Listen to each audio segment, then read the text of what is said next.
different impervious or pervious surfaces, like your driveways or your yards, and it holds all that water together. So this is from the Watershed Stewards Academy Rainscaping Manual.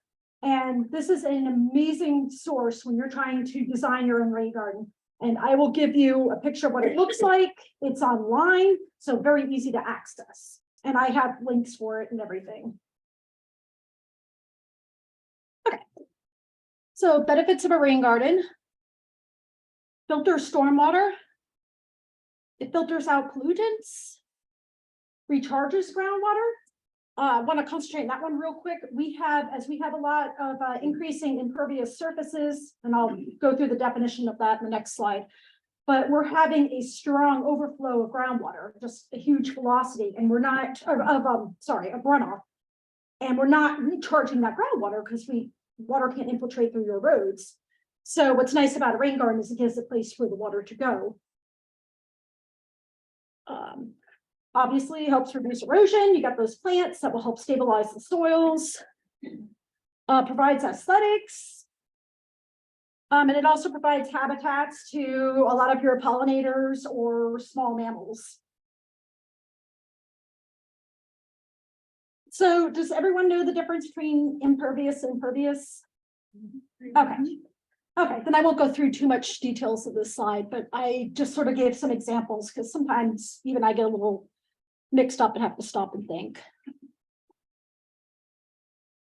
Okay, so this is the general outline. We're going to talk about first where to start, how to even determine if a rain garden is going to be right for your property.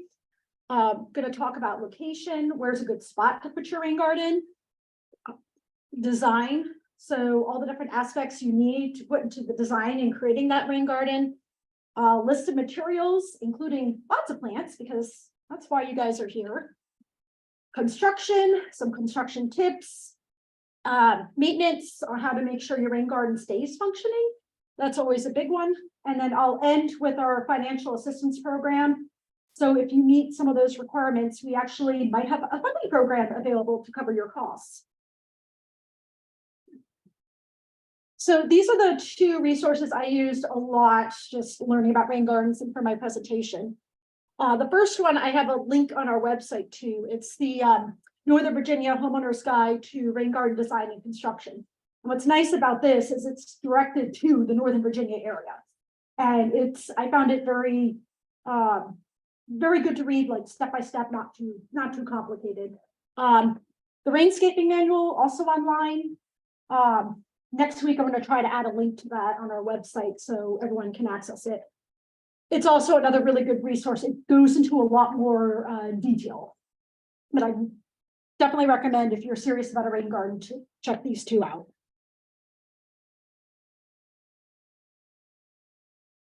So some questions to ask yourself when you're deciding where do you want to start. And that's first, do you even want a rain garden? And of course, you guys wouldn't be here if you didn't. But you need to think sometimes you want a rain garden, but it may not be the right solution for whatever your current situation is. Conservation landscaping, for example, that's putting native plants where there's invasive plants or where you have bare soils. It's a much cheaper and cost-effective practice to put in. That might be better for you. But again, it all depends on what your situation is. Do you have a good spot to put a rain garden? So, and I'm going to go through this multiple times to reinforce this, but you always want to consider your property boundaries. You want to know where your utilities are located. You don't want a rain garden over a power line. And you also want to make sure your plants are not going to have competition to other plants that you want to keep on your property, like mature trees. And then finally, you need to, this is huge, you need to determine what is going into your rain garden.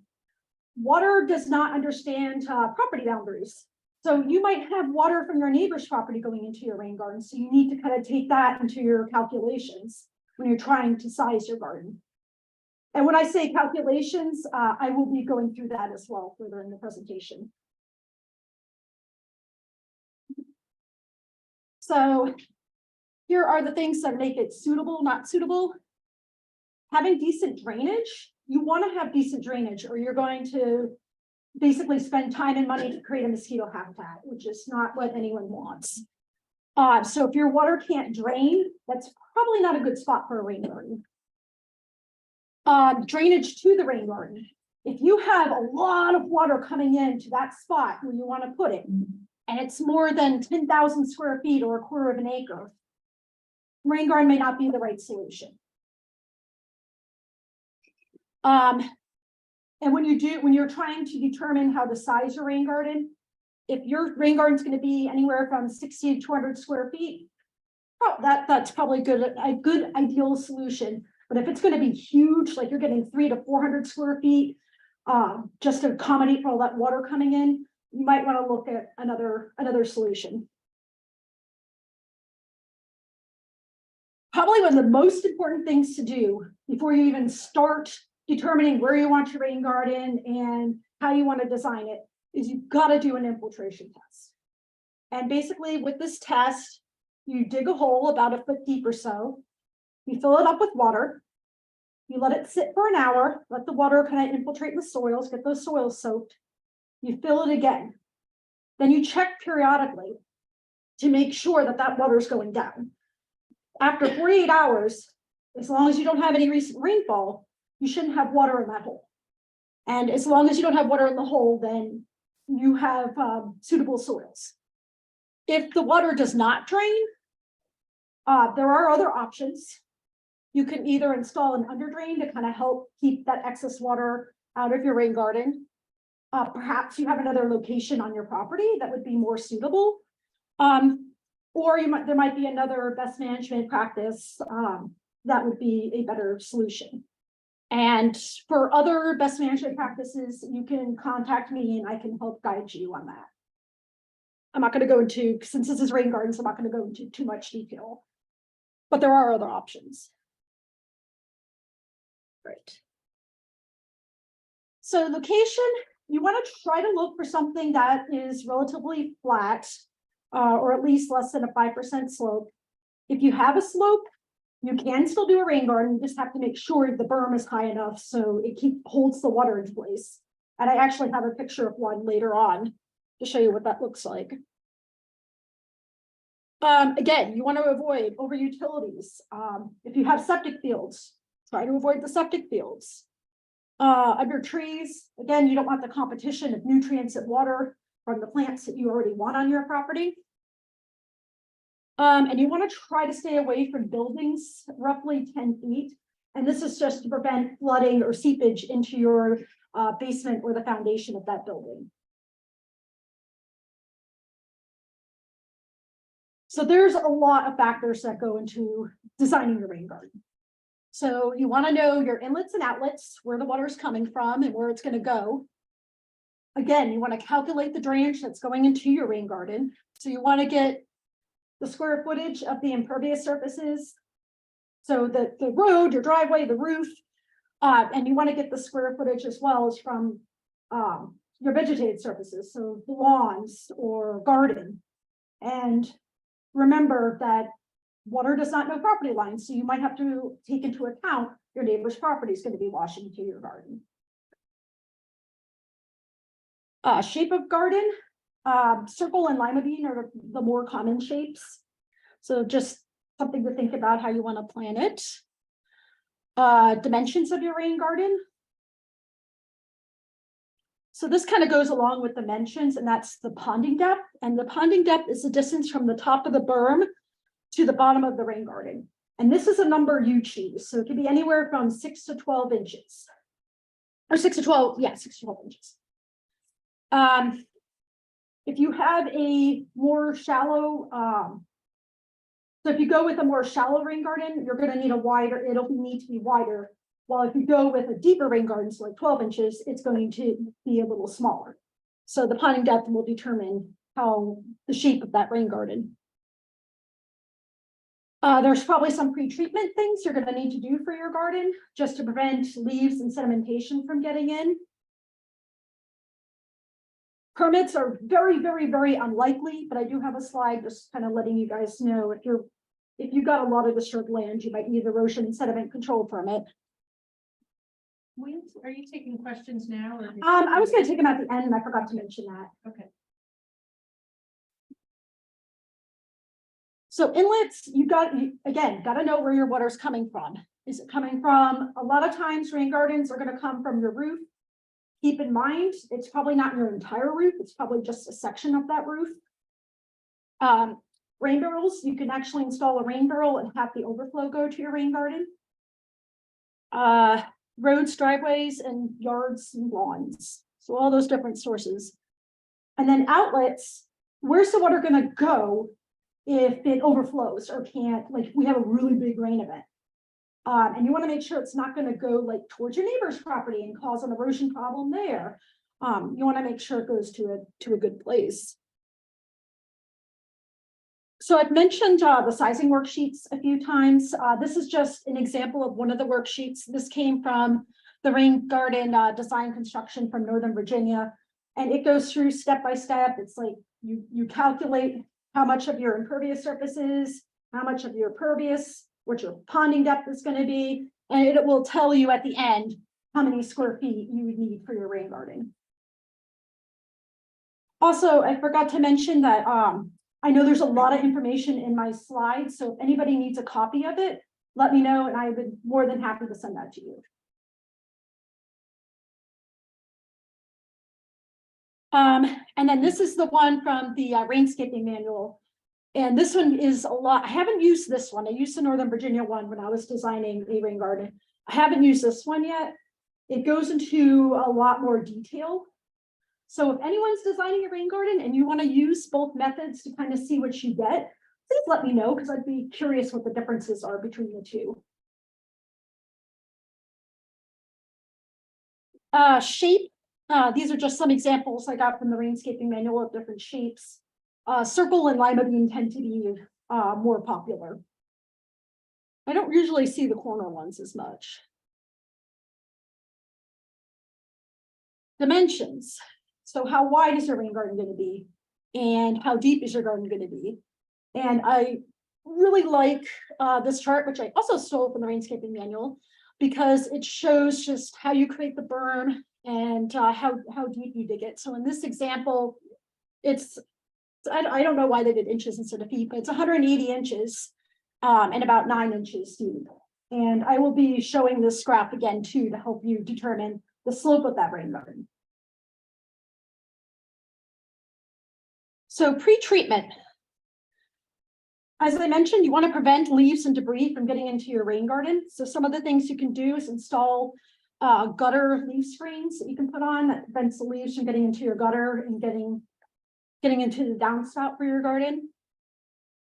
Having a stone channel that leads from the gutter to your rain garden. Ideal because it helps, those stones will help prevent will catch that sediment and leaves before it gets into your garden. It's also good at slowing down the velocity of the water, especially if you have a high rain event. Having a vegetated grass buffer, or doesn't have to be grass, but just having a buffer around your rain garden about 5 feet or so, again, to help with any overflow and to stabilize your soils. Oh, is there another one? I think that was it. Yep, that was it. Okay. So permits. When you're trying to estimate your size of the rain garden, you need to take account how much land are you going to be disturbing in creating the garden. So in Virginia, if you're disturbing more than 2,500 square feet, you do need an erosion and sediment control permit. Now, as I mentioned, you don't want a rain garden that's more than 200 to 300 square feet. So the chances of you needing a permit is going to be very, very slim. You do have to keep in mind, it may not be the rain garden itself that's being disturbed. If you have equipment coming in or you're trying to create a channel, you might have more land that's being disturbed than your actual garden. Again, I really doubt it's going to get over this number, but I want to make sure everybody's informed, just so you're aware. Not to cop out, but when it comes to determining how to get erosion sediment control permit, the best thing to do is to Google erosion and sediment control permit in your county. Because every county has a different department and a different title on who would handle that. So like Prince William County's Department of Development Services.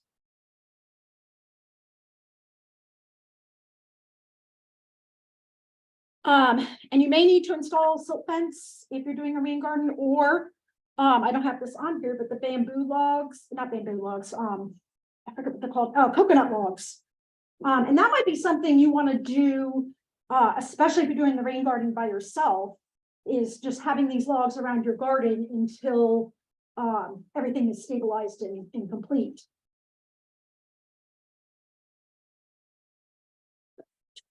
Materials. So you're going to want to have mulch about 2 to 3 inches or so deep.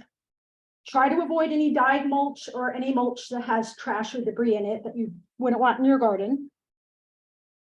Cobblestones, so these are for your downspouts, your inlets, and your outlets. Again, just to kind of help with the flow, slow the velocity. Filter fabric. You don't want your stones, washing into the soil and getting away from you or washing downwards. So the filter fabric helps hold the stones in place. Compost. So if that infiltration test, you're a little unsure, okay, is this a good spot for a rain garden? Maybe you might need to amend the soils just a little bit and add some compost, mix it up and kind of help it, help the water be able to infiltrate through the soils quicker. So you might need some compost. Obviously plants.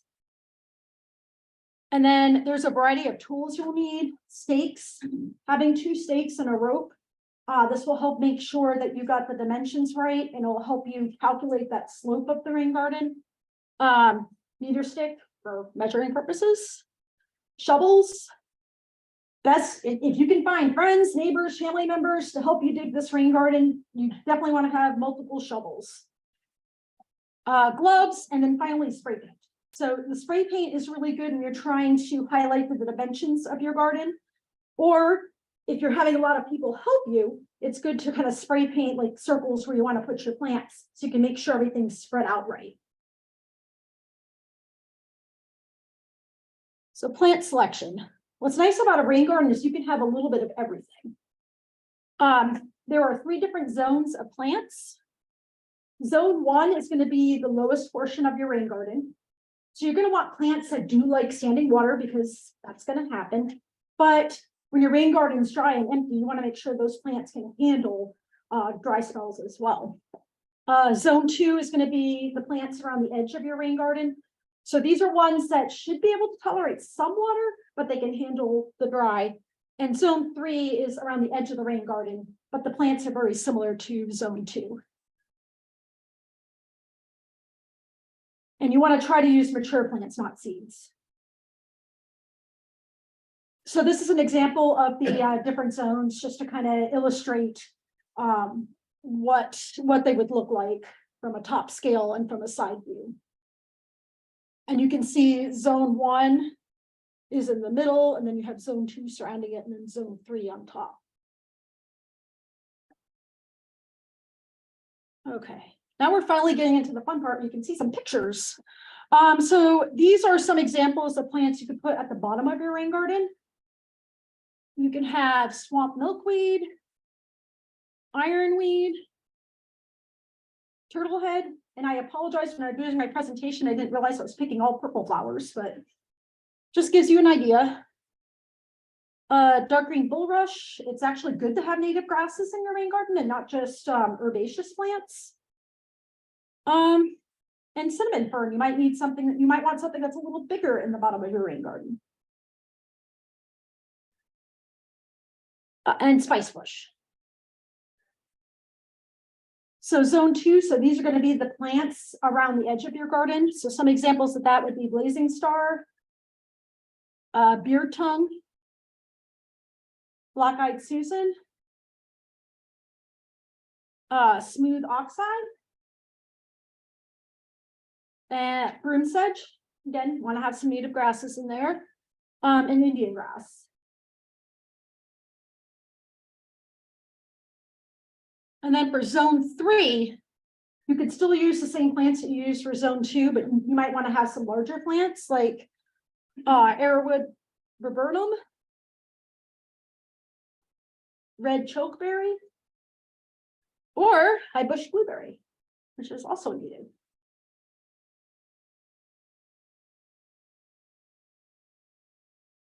So this is probably the easiest way to tell you where to find this link. NRCS has an amazing guide that basically tells you what plants are good for your area. It'll tell you when to plant them, when they'll bloom, what color the flowers will be, what kind of soils they like. It's just awesome. It's loaded with information. So I have a link to this resource on our website, which I have over there. It's pwswcd.org-ecap. And that's what's called the NRCS Virginia Plant Establishment Guide. And this is just, it's a little hard to see, but this is just an example of all the information that they provide you on their site. I mean, it's a long, long row. So when you're choosing your plants for your rain garden, these are some things you want to consider and why this guide can be a useful tool. Again, you want to consider your soil drainage conditions, right plant, right place. Flower color, if you're especially, you want to have some aesthetics to your rain garden. So unlike what I had in zone 1, you probably want some other colors besides purple. Get some purples, yellows, pinks, and that guide will tell you what it is. And then the other big thing is blooming period. So if all your flowers are going to bloom at the same time, it might look nice for that short period of time, and then when they're done blooming, you lose those aesthetics. But also your pollinators don't have food either. So when you have different blooming times, you're constantly providing food for your pollinators, and it looks pretty. Construction. Can't stress this enough. Know the location of your utilities. Before you start construction, you'd want to call 2 days ahead of time to Miss Utility, which is 811. That's how important it is. They have a short little phone number. I recommend even calling them in your planning process, because it's hard to know the location if you don't know where your utility lines are. But they'll come out and they'll spray where your lines are. What they will not determine is where, like, if you have cable lines or fiber optics or other lines under your house. So you need to, that you'll have to try to figure out on your own, unfortunately. Install any erosion sediment control practices. Dig basin. So when you're digging your basin, the slope that you tend to want to have is a 3-to-1 slope, which is basically 1 vertical drop for every 3 horizontal drops. So it makes a kind of a nice gentle slope. You want to spread any necessary compact compost mixes to your soil, just to kind of, if you need to amend your soil, just to kind of make sure that infiltration will continue. And then you want to, of course, the best part is installing your plants and the mulch. When you put your mulch down, you want to make sure it doesn't touch like the green part of the plants. The main goal of the mulch is to protect the roots of the plants, and also prevent weeds from coming into play.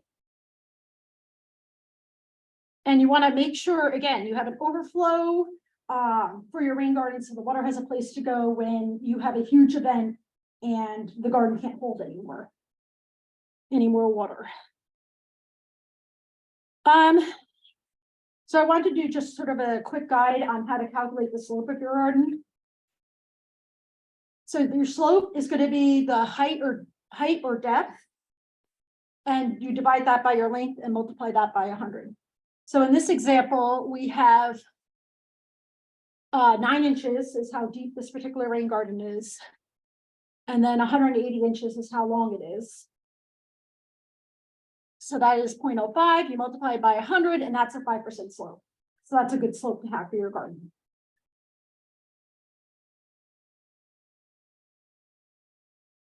All right, and now some actual pictures. So this is a rain garden that we did for a homeowner in Manassas. You can see we kind of spray painted the perimeter of that rain garden. That's me. We have the upslope stake and the downslope stake already in, and we have a rope tied between the two stakes. And I'm just making sure that rope is level as we're constructing our rain garden to make sure we meet all the dimensions we got from our calculation. And then this is us digging that rain garden. You're gonna put all of that soil on the far side of the down. Yep, it's gonna be at the downslope because it's gonna create a berm to hold everything in place like a bowl. And that's what it looked like when it was done. And those are the plants.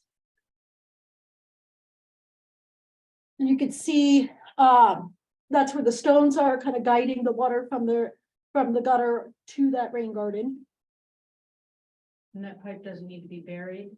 It doesn't have to be. That's another picture. Okay. So these are the plants that we did in this particular rain garden. Where you see it says bee balm or wild bergamot. It was just because the plant was so young, we couldn't determine what it was in the picture. But it's one of those two plants. And then to give you an idea what some of these plants look like, we have sensitive fern, Virginia spiderwort, red columbine, blazing star, dark green bulrush, one of the native grasses I had mentioned earlier, butterfly milkweed, black-eyed Susan, bee balm, and wild bergamot. Now I know that looks a little cluttery, so let's take off the, oh wait, and mountain mint, got that one. We'll take off the background. So these are kind of the plants that they're going to be able to see in the rain garden as it matures.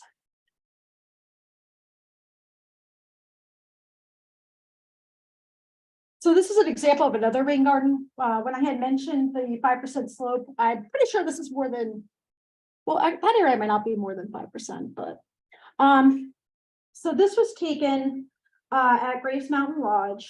So the Virginia Soil and Water Conservation District has an annual training at this lodge every year in August. And so one of the things they were doing to teach us is to do hands-on experience at rain gardens. It's great to talk about it, but it's totally different when you're out there and you're actually getting your hands dirty and planting it and getting into the design. So for educational purposes, I was out here just sort of helping out with the project.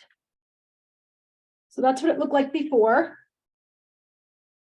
That's what it looked like, well, before we came. So they had already gotten, they had already dug everything out and had some equipment in there.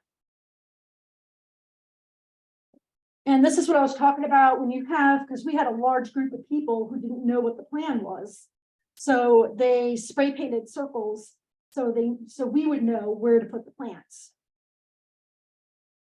And I'll admit, I wasn't actually involved with the physical planting. I was trying to take pictures, mostly for this presentation. I'm not going to take credit for things I don't do. But there's also that the saying you have too many chefs in the kitchen. There was a lot of people that came to this, so. It doesn't look like it's 10 feet away from the structure.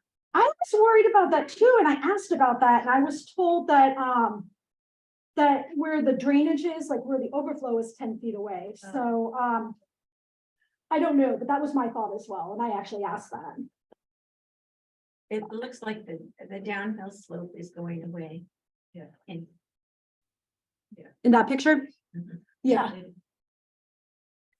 That is a, like, you better have shoes with laces on them kind of slope. It is very, very steep there. And maybe that's why they did it, because they knew the water wasn't going to stay there because of how steep that slope was.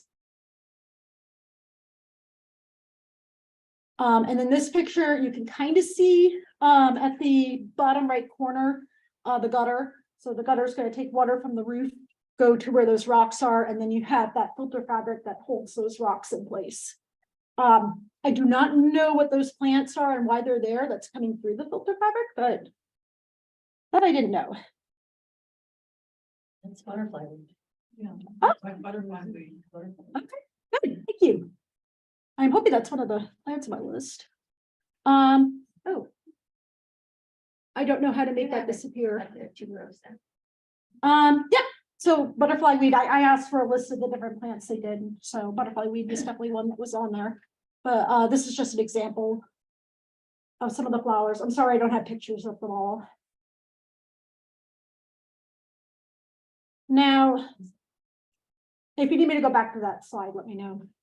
Now back in 2015, they had a rain garden at the other area of the lodge. And this is what it looked like. I wasn't involved with this one at all.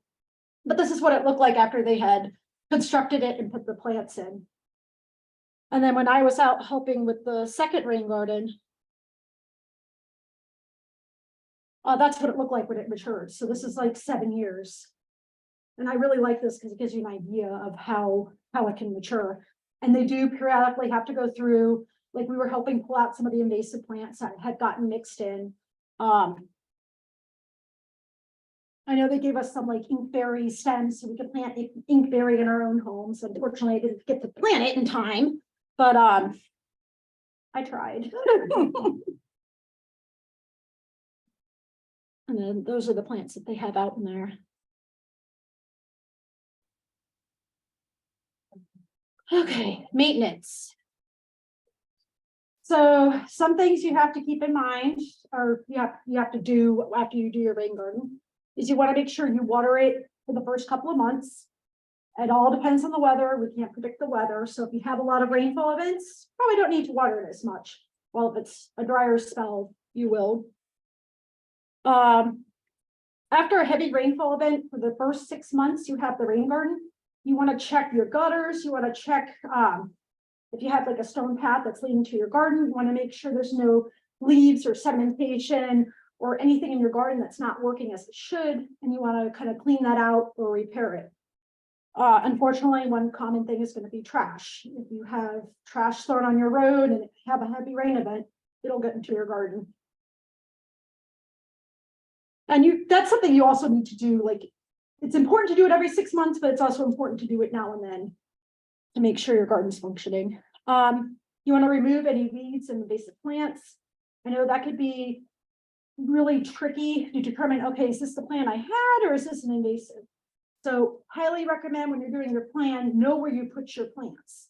So that way you can kind of keep an eye out. Okay, I know I didn't put anything that looked like that there. So that might be a weed. You want to add mulch in the wintertime because you want to make sure you keep that 2 to 3 inches of mulch, and you do that typically around February, March. So now would be a good time. And then that last picture I showed you of the rain garden that matured, they were pruning some of those plants and just kind of making sure everything was clean and neat and not some of the overstory overtaking the understory. So you do have to do a little bit of maintenance to it. Okay, finally, I'm going to talk a little bit about our financial assistance program. So it's called VCAP, and it's the Virginia Conservation Assistance Program. It's an urban cost share program that we have, and it provides financial incentives and technical and educational assistance to property owners for installing best management practices. So there are a lot of best management practices that you can actually get funding for through this program. Right now, I'm gonna talk about rain gardens, but if you want to learn more, certainly talk to me afterwards or shoot me an email and I can give you some more guidance. To be eligible for VCAP, you need to have an erosion or water quality issue. So right now, if you just have grass that you want to take out, so you can put some native plants in, that wouldn't be considered a VCAP project. But if you have a lot of erosion and some drainage issues, that could be a VCAP project. So cost share means that we share the costs. So VCAP will basically cover 80% of your receipts. We'll go through your receipts, and then 80% of that you'll get a check for. And it's up to $7,000. It is a reimbursement program. With that said, they just started a new pilot program where they can fund your project like 50% of the project up front. So that's something I'm learning about. This literally just came out. So that's some other assistance you can get. Pretty much anyone is eligible for VCAP, whether you're a private homeowner. I've done homeowners, I've done HOAs. HOAs can be tricky to work with because people have very strict views. I see some heads nodding of what things should look like. And of course, you know, you're using HOA dues money to install these practices, but it can be done. Schools and areas of worship. Basically, large businesses would probably be one of the few that wouldn't be eligible. So every soil and water district handles the VCAP program differently. When the program first came out, we got a ton of phone calls. We'd go out, we'd do site visits, we'd write these nice plans, we'd give it to them, we're all excited, and then we'd never hear from them. So it took a lot of time and energy and work for people that didn't realize how much was involved on their end. So what we've done is we've done a registration period. So we have an application on our website. You fill the application, you talk about what project you want to do, how much it might cost, you know, just some general estimations. You send it to us, and then we're open until April 30th. And then sometime mid-July or so, we'll contact you and let you know whether or not we think your project is good for VCAP. What I tell everyone is it doesn't hurt to apply. The worst thing we could do is say, no, this isn't eligible for VCAP. Well, guess what? You already did all that work of designing your rain garden and figuring out what plants you wanted. So you could still do that on your own. So it doesn't hurt to apply. Oops. That was just, it was a link to our website and then a link to the official website for VCAP. So you could get an idea of all the different practices that are eligible. Rain gardens and conservation landscaping are the two more popular ones because they require a lot less engineering needed to design those practices. These are just some of the many resources you can look into and things that I had pulled from. So again, I have our website at the bottom and I have VCAP's website. I also do our district's website. So on the VCAP page, I try very hard to keep things organized and make sure everyone has good resources for what they need, because I want to see people succeed. And I want to see these practices go through. So the last couple slides where I wasn't showing pictures of plants, this is one of the reasons why. These are all the pictures that I had gotten from, and just credit to those people who had supplied those pictures, and that it takes a lot of work, but I do want to make sure we recognize everyone who does that. And Nancy Beers was a huge help. She had lots of nice pictures. And now questions. I do have a question about the drainage calculations. I understand why it's important to, you know, have the right size rain garden to accommodate the drainage that you're going to have. But what's the worst case scenario of having a rain garden that turns out to be too small for the water that's draining? And I ask that because the alternative is no, in my case, the alternative is no rain garden. So is it worse to have a rain garden that's too small than to have no rain garden at all? Or is there a problem with that? Do you know? What I've done in some situations is if the rain garden is too small, sometimes you could find other ways to move the water. Use swales. You can use other things that will spread the water over the rest of the yard and over the rest of the garden. If you have lawn around your rain garden, that's a little bit harder. But if you have garden around that, it's easy to do. So I guess that's one solution, is putting the swales in is probably, and making the rain garden so that it will move the water to the other parts of the garden, as long as you're not putting it in the other person's yard. Well, so the scenario I have, the scenario, right now I have water that is a slope and it runs into my neighbor's yard. So it'd be nice if I could have a rain garden because that would put less water in their yard. But if it's too small, is there any big problem with that? Or is it's still going to be less water going into the neighbor's yard, right? I wouldn't see a problem as long as you have someplace for that overflow. Yeah. Because you have to keep in mind that if it's too small for what you designed, that overflow has to go somewhere. And you want to make sure it doesn't erode, there's not, I there's not see, so yeah. much water coming The out that way it you erodes. structured it, it could, yeah. And you can also mitigate erosion some degree with plantings, like if you could put shrubs in between your neighbor's yard and where the runoff is. There are some, depending on the conditions, there are some plants with deep roots, like, lizard's tail that will soak up the water and will also impede the flow because they grow so thick. But, I did a yard that had a big slope like that, and I think that's probably the solution is to try to stop that or slow that runoff with other kind of plantings down the way. And what kind of plantings, you're just gonna have to look at your conditions, if it's shade or sun or what. What's to stop all the mulch from washing away?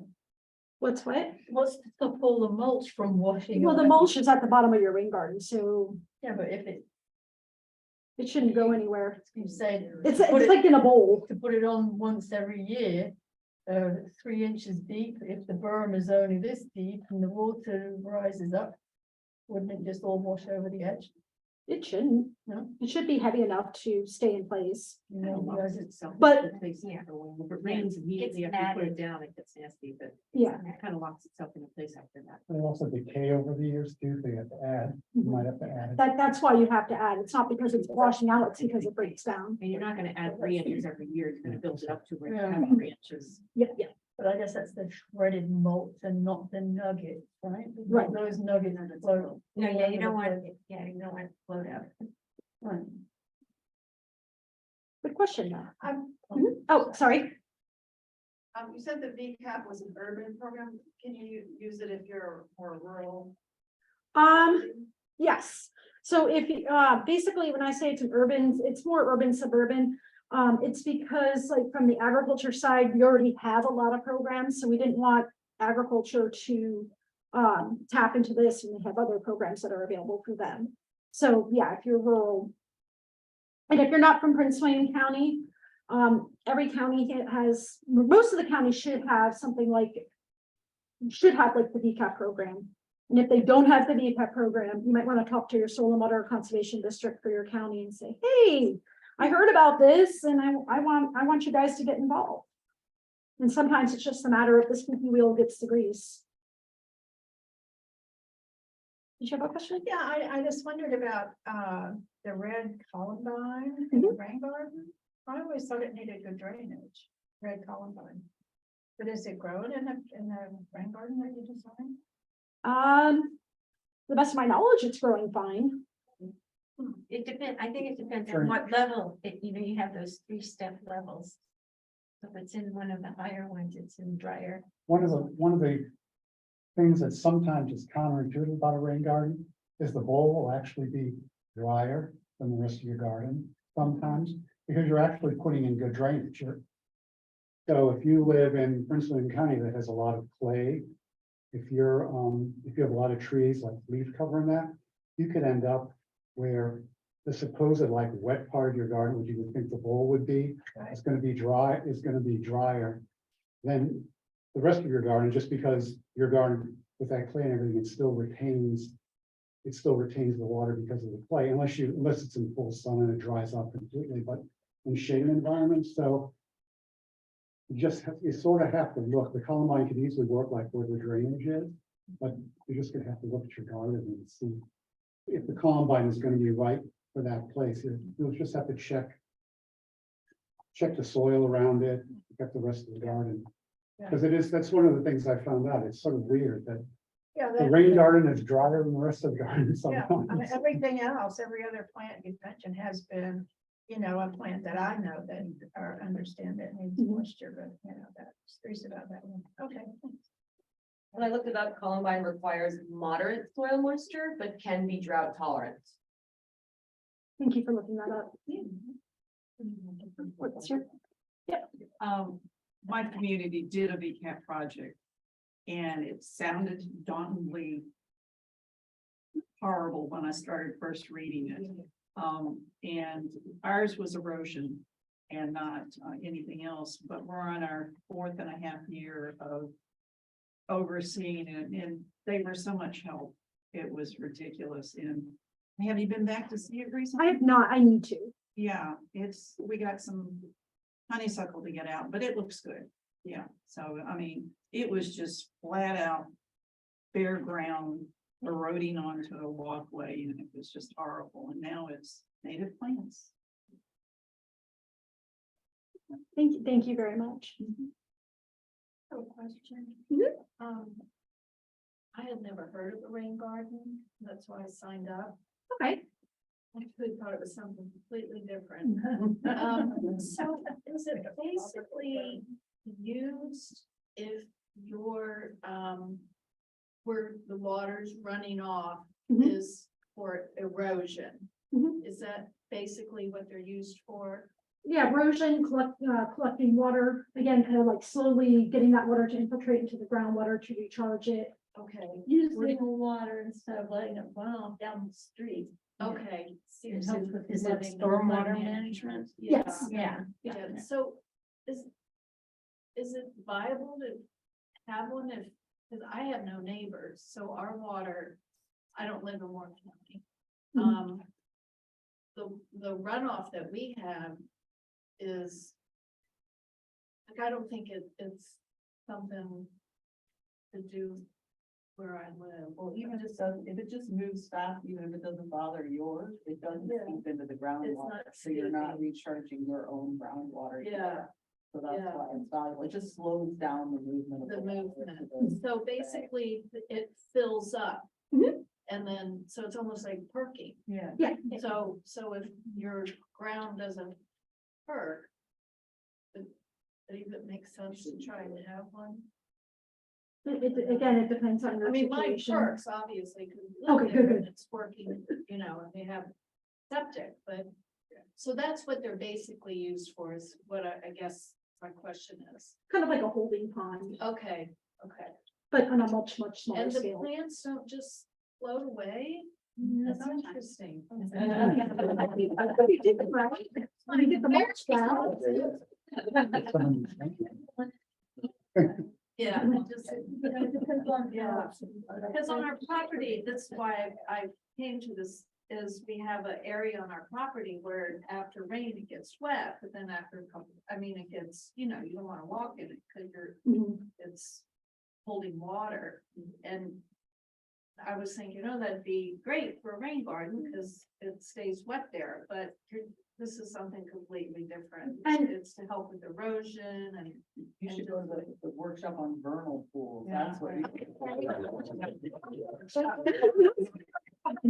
Fascinating, so thank you very much. Go. And I mean, even if you have like a wet area, a rain garden may not be suitable, but like, conservation landscaping might be good, and you just put in native plants that are water loving, and that will kind of help you. Yeah. Wouldn't that be a little difficult, being out in the country, you can have, deer eating your garden up. Oh, I we tried have- planting and it Spray. was mowed. I spray our fence, we have 4-board fence, and I spray fence and then try and dogs, and we haven't had a lot of problems, but a lot of my neighbors have, because they just don't take that time and effort to try and train the wildlife to stay with my flower. What do you beds. spraying? No deer, no, you know. That works. Oh, it looks like a champ. That's worked for us. We're down with everyone's fine. Well, Sometimes you have to change onions too, that Yeah. used to it. yeah, you're basically Yes. training them. It works really well. You have to keep on, you know, you have to reapply it, but I don't put it, you can put it on your plants, but I don't like to, so I just do like rocks and fence posts and things like that.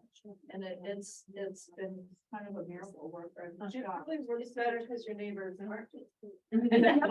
That's right. Go tell your neighbors. Probably never got a lot of costs.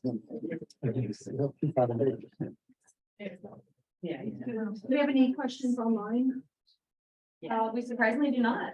Okay. But I had a similar question. You know, there's an area in our garden on campus where the water, it just comes down the hill, it sits right there. There's Yeah. nowhere for us to off put it. And I was like, oh, bring garbage perfect, right? Because it absorbs the water. But what do you recommend then? I guess you said just planting water loving plants, but you don't have a rain garden technically. Yeah, possibly. I would do the infiltration test first, because if it passes the infiltration test, you can do a rain garden. If it's really wet, there's other practices that I didn't get into, like installing a dry well. Which basically will temporarily hold all that water and then let that slowly recharge the groundwater. We haven't done any of those yet, but I mean, there's definitely other options. We try wetland plants too, Yeah. Mhm. because the rain garden, like, they're not wetland plants.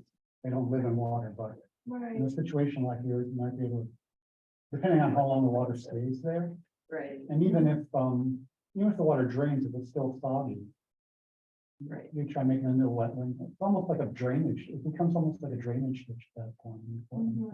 But for both of these situations, couldn't you also put a rain garden upslope from the wet part You can. to capture the water? Slow it down. And also like on large slopes, sometimes anything you can do to interrupt the water flow, again, plantings, you may want to put in, I forget what they call them now, but the crosswise ditches that we do down, not swales. Water bars or something like that. I know we have vegetated stormwater conveyance Yeah. channels, it's like, you know what you're talking about, like they have like little Yeah. blocks to kind of stepping steps. Yeah. So that could catch it and also move the water. Just to keep the water from flowing down in one place, just to move it out in other parts where it could be absorbed. But the main problem is that all that water is coming off the gutters, this wide, Concentrated. boom. Yep. off it. That's right. I know our native amphibians are really struggling with vernal pools, the loss of woodland wetland habitats. Mhm. Is there a way we could work with things like this to actually keep that water in place to create a vernal pool for some of these animals?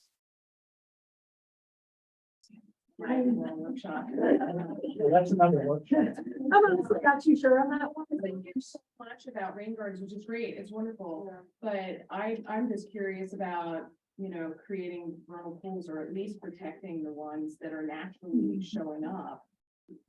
I take the, bird baths, just put them around.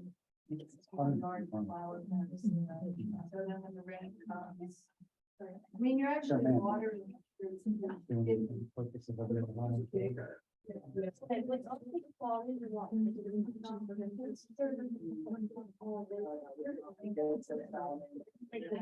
Yeah. Good point, thank you. You had a really good point here about that.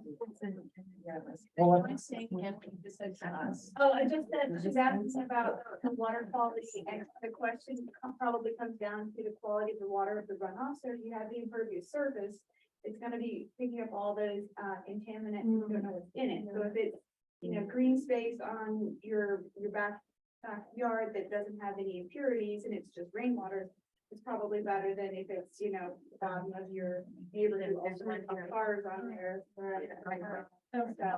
Small roofing. They don't want to have that. Does your camera have? I know there are a lot of good resources on vernal pools, and there are even workshops on them. I don't know if the county does any, but I think the Conservation Alliance may, so it's best to look at that, because vernal pools are tricky. It's like, not just the water quality, but even the way they get their water is different. A lot of it's groundwater, and it's not necessarily on runoff, so it's best to do that. Okay, thank you. To add on to that, the Clifton Institute out in Warrenton has a vernal pool workshop coming up. I think it might be next week or in 2 weeks. So you can check Yeah, they have a workshop coming up, and yes, on the vernal pools, it's not just standing water. The water has to be there at a certain time of the season. It has to be of a certain quality. It has to be there for a certain length of time. And salamanders are kind of endemic to that pool. So if they were born in that pool, they will always come back to that pool every single year. So it's a totally different ecosystem than trying to build a rain garden where you're addressing it from a stormwater concept, and stormwater coming off of a roof or an impervious surface or a point source versus creating a natural ecosystem. And I live near, I'm near JP Black Oak. Yeah. And so, but you can tell where they've all been destroyed by the housing developments. Yeah. And so there's little places. Where so I like your concept there of thinking of what is left, how can we protect what has been destroyed for that area. And encouraging people to, not fill those little holes there. Thank you so much. I'm gonna. Yeah, try to- Thank you. Any other questions? Well, thank you everyone for attending. Thank you. I have one more slide. This is just me being silly, because everybody likes to take pictures. So that's my son, the first time he took a handful of dirt and put it in his mouth and realized that was not a good idea. It seemed like a good idea. So just this past Sunday, he came running up and he had dirt all around his lips, so that still hasn't stopped him from trying to do this. I'm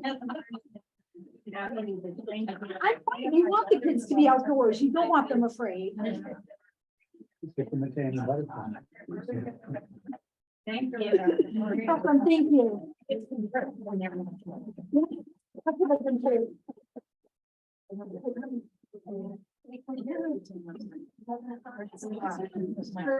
you've seen our soil and water district directory, somebody accidentally tagged it while picking up things, and if you happen to find that in your pile and you put it back on our table, we greatly appreciate it.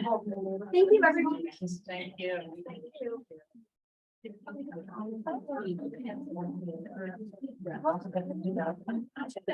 I don't leave this. Here, so.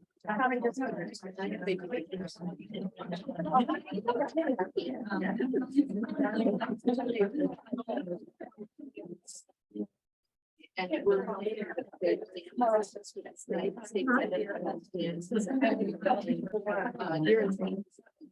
And so we need to go back.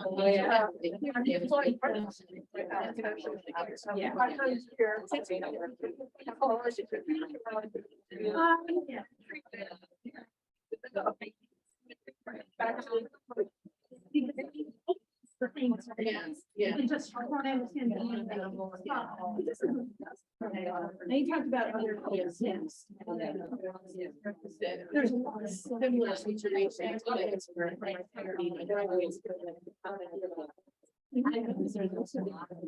Swales. The other side of it all goes down like that. We know exactly where. Yeah. And now it's important to. Where the sun goes way west.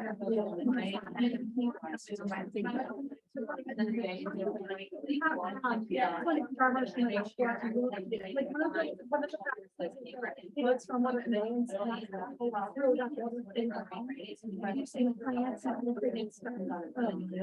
Yeah, stepping.